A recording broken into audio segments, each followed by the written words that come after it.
Am I tripping? It's gonna be disgusting. Giant shitheads. Dude. This is gonna be the weirdest stand-up you've seen in a second. About this story that my father told me back when my dad was in fucking, oh god, who knows, middle school or some shit, elementary school, one of the two, who cares, they're all the same. Like, and he knew this guy, and this guy's name was Brian Till. Great name, by the way. Brian Till just sounds like an asshole. My dad told me this story about back in elementary school. He knew this guy named Brian Till. And distinctly, this guy came up to him once and he just announced to the whole class, you know, I don't mind the smell of farts.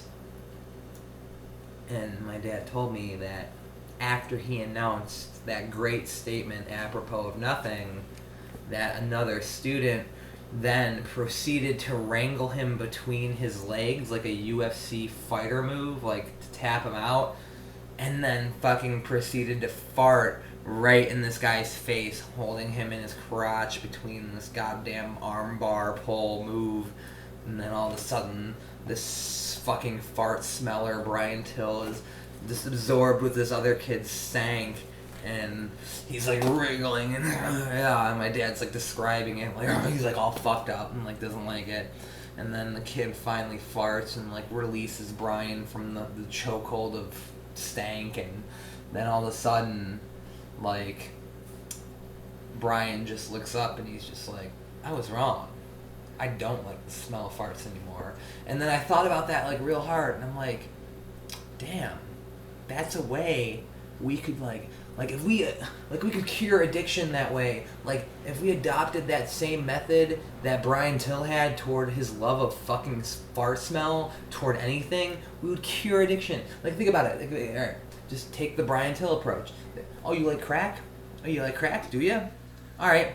Here's a hotel full of crack whores, crackheads. We've got a 2-day supply of crack, and I'm sure you're going to ask me, now Nick, what constitutes a 2-day supply of crack? And I have the only logical answer, which is a lot of crack. I don't know quantities or numbers, but it's a lot. Then you go, okay, have your weekend of crackheads and crack whores, and you have a bunch of crack, and then bam, 2 days go by, and I'm like, I don't really like crack anymore. Like it's not. I got my fill. That was fucked up. Like fucked up. Like fucked up. Like fucked up. Like the Brian Till approach to anything would just work because he thought he loved the smell of farts until he was shown the dark, dark path of what that really is. So if really any drug or like addiction like just took the Brian Till approach, bam, no more addiction. What's inside that freezer?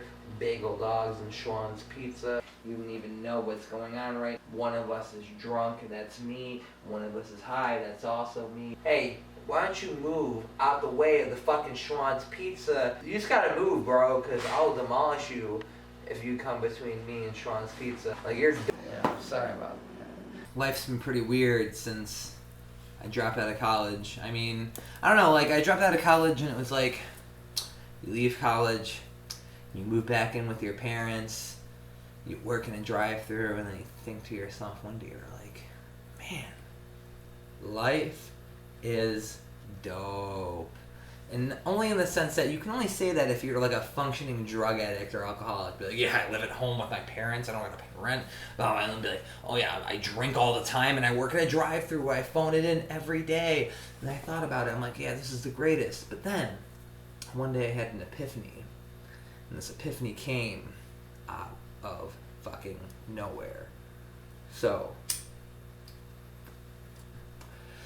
gotta go Bill Hicks vibe. Gotta light the cigarette. Gotta get cancer. Gotta get famous. So, I'm thinking about this. I wake up one morning, crusty-eyed, blurry-eyed. I'm all hungover. The family cat is at the foot of my bed. I'm all fucking disoriented. And the only instant thought in my head is, I just go, oh my gosh, I need to take a shit. So I go to the nearest bathroom in the hallway to take my shit. It's early in the morning, and I live with like my whole family. So like I live with 2 other sisters. So like the family bathroom is more like a communal hostel bathroom. It's all fucked and like it's like weird because it's like a communal hostel bathroom that like the owners of the hostel, aka my parents, like still use occasionally. I'm like, why the fuck would the management be using our bath? Like whatever. Like that's weird. So I think about it, and then like I'm like, all right, I take my shit, and I'm like, all right, it's like early. I'm hungover. I gotta get rid of this hangover. I go downstairs, go outside, smoke a couple bowls. I got hella time before work. It's like 4 hours before I have to go smoke a few bowls, smoke a cigarette. All right. All of a sudden, oh man, I ate something weird last night. I got shit again. It's like I haul ass inside. I go to the downstairs bathroom. I drop a deuce. It's quick. It's easy. I'm done. I go back outside. I smoke another bowl. I'm saying about 2.5 hours before work now. And all of a sudden, I go, man, I'm fucking hungry. So I go inside and I eat a plethora of bullshit, like fucking leftover lasagna and pizza and fucking bread and Cheerios and shit. Just anything I can find, really, to satiate me. And I get all fucking full and I go outside. I repeat process. I smoke weed. I smoke more cigarettes. All right. It's like an hour before I have to go to work. And then all that shit I ate finally fucking hits me again for the 3rd time. And I go, oh man, I gotta do another poop before I go into work. Like, this is fucked up.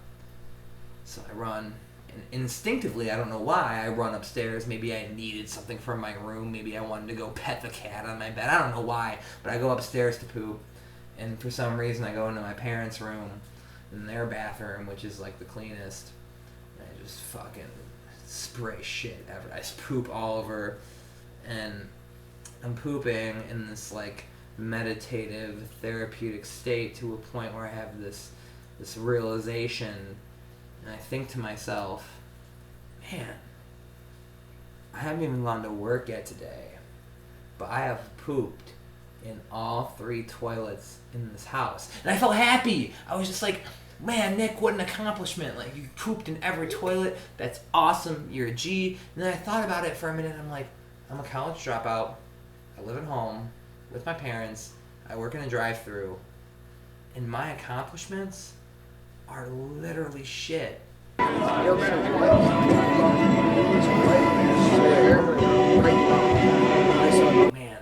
I watch a lot of Netflix. I watch a lot of fucked up shit. So the other day, I came across this movie called The Cove. Now, I don't know if you guys are into this, but if you like seeing a lot of dolphins get slaughtered in a cove and just the ocean red with blood in a documentary, this movie's for you.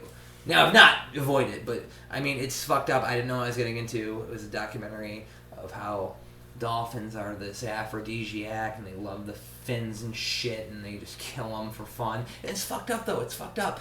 Dolphins are smart as shit. They can conceptualize things. I mean, in the same documentary it said that one of the flipper dolphins was so smart that it knew it was in captivity and it's just a fucking show tune, just performing every day like an idiot, like a stand-up comic, and just depressed. And then this dolphin ended up killing itself.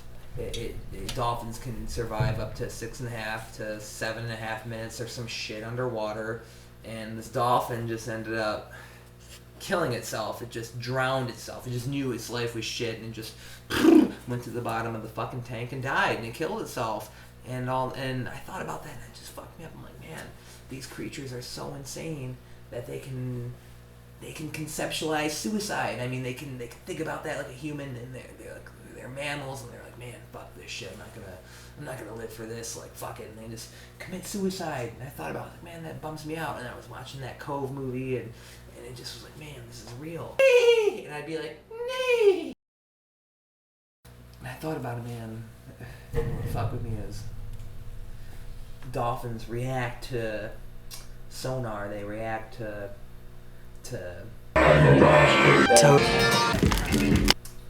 sound. So these fishermen would stick these rods in the water and bang them.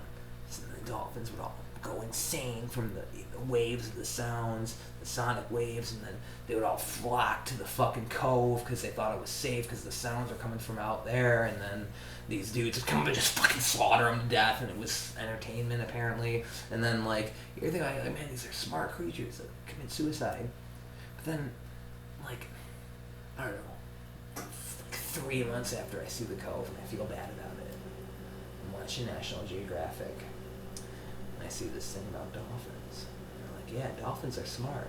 They're smart, but they're racist. And I was like, what the fuck? Like, it didn't say they were racist, but like it just said like, yo, if you see a spotted dolphin and you're a bottlenose dolphin and you're at the coral reef together, that dolphin better be stepping away from the coral reef because he ain't welcome there. Like, it's fucked up. Like, it's like some gang shit. So, except it's worse than gang shit. Because if you're in a gang in the city, like, you might just get shot or killed or whatever. Like, no big deal. But, like, if you're a dolphin and you ain't that type of dolphin they want to see, all of a sudden on this show, all these bottlenose dolphins surround the spotted dolphin. It's all alone by himself. It's like a juvenile. Like, he's scared. And then at some point, all these dolphins, these bottlenose dolphins, boom, they just all get boners. Boom, all aroused. And you see these dolphin dicks just flailing in the fucking ocean. And you're just like, all right, this is a weird National Geographic show. Like, this is odd. And then all of a sudden, these dolphins, like, swarm. And they start trying to, like, rape this other dolphin just because he's got spots. Like, they're cousins, but they hate each other. It's fucked up. And they all start trying to rape this dolphin. And then all of a sudden, like, this dolphin's about to get raped. They're all, like, circling him. And then, like, fucking 6, like, spotted dolphins come out of nowhere on the reef. And they're like, bitch, nah. And they all fucking, like, circle around. They all dip and they save him. And it was, like, all fucked up. And I thought about it, and I'm like, okay. Watching that movie, The Cove, and watching that special on National Geographic made me understand something. It's that dolphins are smart enough to commit suicide, but dolphins are also smart enough to understand racism and rape each other. So if I were a dolphin that got raped, I would definitely understand the concept of suicide after that. Nay, please don't. I don't want to get raped.